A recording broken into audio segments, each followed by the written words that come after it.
नमस्कार दोस्तों, मैं नितिन त्रिपाठी स्वागत करता हूं आपका टेक्निकल धावा के यूट्यूब चैनल पर।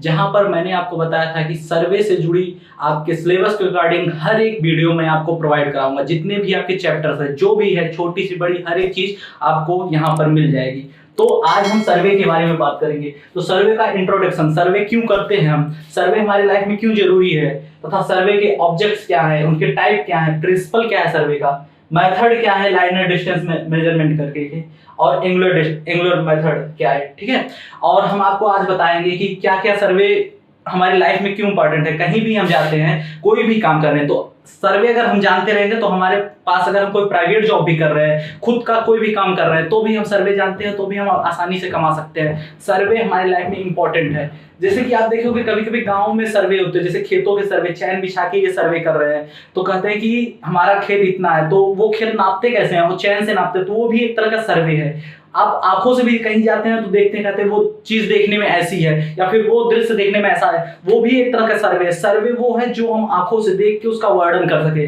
या फिर हम उसको किसी भी चीज से नाप के बता सके, उसकी डिस्टेंस नाप के बता सके, वो सारी चीज सर्वे में आते हैं। चाहे जो चीज हो, हर एक चीज का सर्वे होता है। घर का सर्वे, घर का भी हम नापते हैं, कहते हैं ये घर इतना ऊंचा है, इसकी लंबाई ये है, चौड़ाई ये है, तो वो सब जो भी चीज हम नाप सकते हैं, वो चीज सब सर्वे में आते हैं। तो चाहे जिस चीज का सर्वे हो, सर्वे सिर्फ जमीन से जुड़ा नहीं होता, सर्वे कई चीजों से जुड़ा हुआ है, तो हर एक चीज का अलग अलग सर्वे है। और हमारा जो सर्वे है वो लैंड सर्वेइंग है, मतलब कि हम उस जमीनी सर्वेक्षण करते हैं। तो जमीनी सर्वेक्षण में कुछ हमारे नियम है, तो हम ये सिलेबस शुरू करते हैं। तो ऑब्जेक्ट सर्वे क्यों करते हैं हम, अपने जो भी हमारा, अब मैंने आपको बताया सर्वे क्यों करते हैं। तो सर्वे इसलिए करते हैं ताकि हम उसका एक नक्शा बना सके। सर्वे करके उसकी सारी दूरियां निकाल लेंगे, दूरियां निकालने के बाद उसका एक नक्शा बनाएंगे, विस्तृत प्लान बनाएंगे। उस प्लान के बारे में, उसके बारे में कहाँ कौन से पॉइंट है, कहाँ कुआं है, कहाँ तालाब है, सारे पॉइंट वहां पर लोकेट करेंगे। तो सर्वे से हम एक नक्शा बनाते हैं और सारे पॉइंट्स को लोकेट करते हैं, जिससे हमें उस फील्ड के बारे में विस्तृत जानकारी प्राप्त होती है, तथा हम वहां पर कोई भी काम करना चाहें तो वहां पर आसानी से कर सकते हैं। अब टाइप, सर्वे के टाइप क्या क्या हैं। तो सर्वे के दो टाइप होते हैं, प्लेन तथा जीओटी।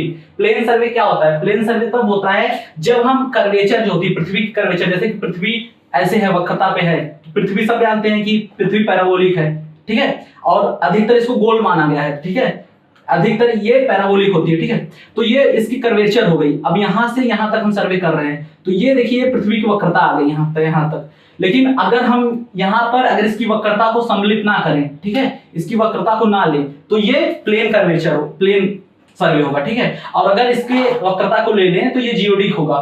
तो अधिकतर जो हम सर्वे करते हैं छोटे क्षेत्रों के लिए करते हैं, और अगर छोटे क्षेत्रों के लिए करते हैं, जैसे कि हमारा कोई फील्ड है, ये हमारा घर का ये फील्ड है, ये यहाँ पर जो भी फील्ड है उसका हम सर्वे कर रहे हैं, तो ये छोटा सा फील्ड है, तो इसमें वक्रता कितनी आएगी, बहुत कम आती है, क्योंकि दूरी के हिसाब से वक्रता बहुत कम होती है। और पूरी पृथ्वी के अगर 1 किलोमीटर या ज्यादा जाए तो वक्रता ली जाती है 600 मीटर पे, 200 मीटर पे, 200 मीटर अगर जाए तो वक्रता 0.002 लगभग होती है। तो ये काफी 200 मीटर, लेकिन ये छोटा होता है, तो ये काफी छोटा होता है, इसलिए वक्रता नहीं लेते हैं। प्लेन सर्वे ऐसे ही करते हैं। लेकिन जब कोई नहर का या फिर कोई किसी रोड का सर्वेक्षण करना होता है, किसी पटरी बिछाना हो, तो वहां का सर्वे करना होता है, तो हम जियोडिक सर्वे करते हैं, ठीक है।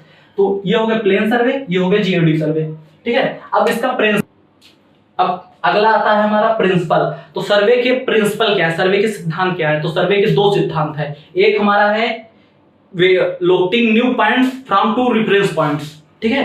तो हम कोई भी अगर नया पॉइंट ढूंढेंगे, अगर हम मान लो कोई ये ए है, ये पॉइंट ढूंढ रहे हैं, तो ये पॉइंट कैसे ढूंढेंगे, कोई दो रेफरेंस पॉइंट लेंगे, मान लो ये कोई पॉइंट्स हो गए, ये कोई पॉइंट्स होंगे, इनके हमें दूरी पता होगी, इनके बीच की डिस्टेंस पता होगी, तथा ये पॉइंट्स कहां पर हैं, तो हम यहाँ पे नया पॉइंट ढूंढ सकते हैं। और दूसरा क्या है, दूसरा working from whole to parts, मतलब सर्वे हमेशा पूर्ण से अंश की तरफ आते हैं। मतलब अगर कोई किसी क्षेत्र का करना है सर्वे, तो सबसे पहले हम पूरे क्षेत्र का करेंगे, फिर उसके खंड में बांटकर छोटे छोटे क्षेत्रों का करेंगे, ठीक है। तो इस प्रकार से सर्वे होल टू पार्ट्स, मतलब पहले पूरे का सर्वे करेंगे, फिर छोटे छोटे खंड का बांट के सर्वे करेंगे।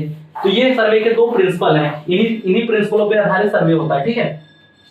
फिर मेथड, ऑफ लाइनर डिस्टेंस। तो लाइनर डिस्टेंस मापने के कौन कौन से मेथड है, तो हम देख लेते हैं कौन कौन। जैसे कि हम डिस्टेंस माप रहे हैं, तो हम डिस्टेंस मापने के लिए दो मेथड, डायरेक्ट था इनडायरेक्ट। डायरेक्ट मेथड क्या है, हम वहां पर जाकर उपस्थित होकर खुद अपने हाथों से अगर नापे तो उसको हम डायरेक्ट कहते हैं, मतलब प्रत्यक्ष रूप से हम वहां पर उपस्थित होकर अगर डिस्टेंस नापे तो डायरेक्ट मेथड होता है। डायरेक्ट मेथड जैसे कदम मापी। कदम मापी क्या होता है कि हम पैरों से ऐसे चल के, ऐसे डिस्टेंस चल के पैरों से और दूरी नाप लें, तो उसको कदम मापी बता देते हैं कि ये यहां से यहां तक की डिस्टेंस आ गई, यहां से यहां तक डिस्टेंस 4 कदम आ गई या 5 कदम आ गई, जो भी आ गई, ठीक है। तो ये हो गया पहला टाइप। दूसरा टाइप क्या होता है कि कदम मापी। कदम मापी एक यंत्र होता है जो पैरों में लगा के अधिकतर मापते हैं, तो वो डायरेक्टली कदम गिनकर उसकी डिस्टेंस बता देता है कितना है, तो ये दूसरा हो गया। फिर आता है पेडोमीटर। पेडोमीटर भी एक तरह के कदम मापी ही होता है वो भी, लेकिन वो थोड़ा सा डिजिटल होता है, ठीक है। और फिर आगे आता है कि ओडोमीटर। ओडोमीटर में क्या होता है कि एक चक्के की तरह होता है, और वो चक्के की जो त्रिज्या होती है, उसका परिधि होता है, परिधि के हिसाब से बताता है कि उसकी परिधि के हिसाब से उसकी डायमेंशन पूरा लेके और उसको मीटर में दिखा देता है, वो होता है ओडोमीटर। फिर स्पीडोमीटर होता है। स्पीडोमीटर अपने स्पीड से गाड़ियों में अधिकतर लगाए जाते हैं स्पीडोमीटर, तो वो स्पीड से उसका जो परिधि होती है उसके हिसाब से बताता है कि ये इतनी दूरी में अगर गाड़ी यहाँ से यहाँ तक गई है तो इतनी दूरी में कितनी स्पीड से गई है, उसके हिसाब से बता देता है कि ये कितनी डिस्टेंस पे है, तो ये स्पीडोमीटर होता है। तो डायरेक्ट मेथड ये होते हैं। और इनडायरेक्ट मेथड क्या होता है कि हम वहां पर ना जाएं। जैसे कि डायरेक्ट मेथड जो भी बताया वहां पे हम सब कुछ लेके जा रहे थे, पैर अपना लेके जा रहे थे। और डायरेक्ट मेथड में एक और होता है चैन तथा टेप, ठीक है। चैन तथा टेप। चैन क्या होती है, चैन ऐसे बिछा के हम नाप लेते हैं कि ये 2 चैन है, ये 4 चैन है, तो ये चैन बताते हैं। टेप भी ऐसे फैला के नाप लेते हैं। तो टेप, इन सब जो मेथड से भी बताएं डायरेक्ट में, ये सारे मेथडों में हम वहां पर उपस्थित थे, हम देख रहे थे कि क्या है। लेकिन इनडायरेक्ट में हम वहां पर नहीं जाएंगे, हम यहीं पर एक जगह खड़े होकर हम जितनी भी डिस्टेंस होगी सारी डिस्टेंस से माप के बता देंगे। तो इनडायरेक्ट में क्या होता है, इनडायरेक्ट में 2 चीजें होती हैं। एक होता है थियोडोलाइट से। तो थियोडोलाइट क्या होता है, थियोडोलाइट एक उपकरण होता है जिससे डिस्टेंस मापी जाती है। ये आपके अगले सेमेस्टर में आएगा, 3rd में नहीं, 4th में नहीं है, 5th सेमेस्टर में थियोडोलाइट आएगा। तो थियोडोलाइट से कैसे डिस्टेंस मापी जाती है उसके बारे में बताया जाएगा। वो एक यंत्र होता है, यहाँ से इस तरफ से देखते हैं तो उसकी दूरबीन होती है, जब दूरबीन से देखेंगे तो उसमें एनालिटिक लेंस लगा होता है, जिसके कारण वो हमें दूर से दूरी दिखाई देती है, और उसमें 2 डायफ्राम लगा होता है, ठीक है। इस हिसाब से तो इसके और इसके बीच की जो डिस्टेंस होती है उससे हम बता देते हैं कि कितना डिस्टेंस है, ठीक है। और दूसरा होता है, क्या नाम है, प्रकाशीय विद्युत चुम्बकीय तरंगों द्वारा। तो विद्युत चुम्बकीय वो तरंगें होती हैं जो प्रकाश के वेग की भांति चलती हैं तथा वो माध्यम में विचलन नहीं होती हैं, वे विद्युत चुम्बकीय तरंगें होती हैं। तो 3 प्रकार की विद्युत चुम्बकीय तरंगों का इसमें प्रयोग किया जाता है। एक लाइट वेव होती है, दूसरी इंफ्रारेड वेव होती है, तीसरी माइक्रोवेव। तो इन तीनों तरंगों का प्रयोग करके हमें एक उपकरण बनता है जिसको हम ईडीएम कहते हैं, ठीक है, इलेक्ट्रोमैग्नेटिक डिस्टेंस मेजरमेंट। ये होता है, इसके कारण इससे हम इनडायरेक्ट मेथड होता है। तो इन दोनों मेथडों से हम वहां पर नहीं जाते, हम एक जगह पर, यहाँ पर मान लो यहाँ पर कहीं पर हम ट्राइपॉड स्थित करके ये हम थियोडोलाइट लगा लिया और यहाँ की डिस्टेंस ये कहीं लगा है, ये डिस्टेंस बता दी, ये 20 मीटर है, ठीक है। या फिर ये थियोडोलाइट हो गया या फिर ईडीएम, ठीक है, ये ईडीएम हो गया या फिर थियोडोलाइट, ठीक है। कोई भी डिस्टेंस हम यहां से तुरंत माप के बता दिए। अब अगला क्या आता है, अगला हमारा एंगुलर मेजरमेंट। तो एंगल मापने के लिए हम किस चीज का प्रयोग करते हैं, अधिकतर अगर हमें एंगल मापना हो तो हम कोई चीज बना रहे हैं तो उसमें अगर एंगल मापनी हो तो हम अधिकतर अपने लिए कंपास होता है सबके पास। तो अधिकतर आप देखो चादा जो होता है, चादा या प्रकार कुछ भी हम लेकर एंगल माप के बता देते हैं कि इन दोनों, अगर 2 ऐसे दिखाई जा रही है तो इन दोनों के बीच में कितना डिस्टेंस है, ठीक है। अगर ये काम हमें कहीं रफ पे करना हो, कोई कॉपी पे करनी हो तो हम आसानी से कर सकते हैं। लेकिन अगर वहीं फील्ड पे लेके जाओ कि ये फील्ड पे ये काम करो, तो आपका चांदा इतना छोटा सा है, इतना छोटा सा, फील्ड इतना बड़ा सा, रख दो यहीं पे, ये एक रेखा आ रही है, एक रेखा ये आ रही है, कहीं कटवा नहीं करेगी, तो हम क्या करेंगे उसके लिए, तो हम उसके लिए एक कंपास होता है। तो आपके दूसरा चैप्टर, तीसरा चैप्टर है कंपास सर्वे, तो उसमें कंपास के बारे में बताया जाएगा। तो जो प्रिज्मेटिक कंपास होता है उससे हम नापते हैं, क्या नाम है, एंगुलर मेजरमेंट। तो उसमें ऐसे होता है कंपास और ये इसकी डिस्टेंस होती है, ठीक है।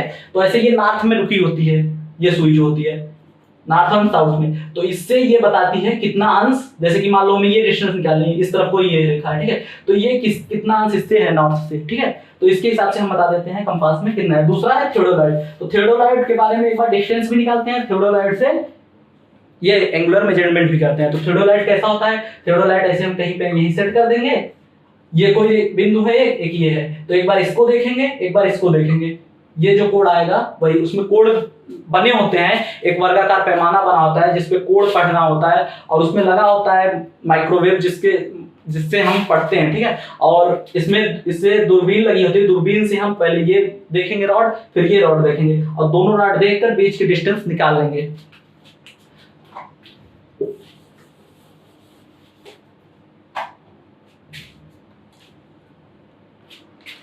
अब आज की वीडियो में हमने इतना बताया है। अब अगले वीडियो में जैसे कि जब हम आपको बताएंगे चैन सर्वे तथा कंपास सर्वे, जो भी सर्वे बताएंगे उसके बारे में बताएंगे, तथा उसके बारे में कैसे, जैसे डायरेक्ट मेथड होता है, इनडायरेक्ट मेथड होता है, इन सबसे नापने वाली विधियां जो है, जैसे थियोडोलाइट, कंपास, जब ये सब पढ़ाएंगे चैप्टर, तो उस चैप्टर में जो भी आएगा उसके बारे में एकदम विस्तार में बताएंगे, तथा उससे कैसे डिस्टेंस मापी जाती है एकदम विस्तृत बताएंगे, तथा ये जो भी प्लेन और जियोडिक सर्वे है इसके बारे में बताएंगे, प्लेन सर्वे कैसे होता है, जियोडिक सर्वे कर्वेचर कैसे निकाला जाता है, ठीक है, सब कुछ हम इसमें बताएंगे। और अगर आपको इसके बारे में विस्तृत जानना है तो हमारे साथ जुड़े रहें।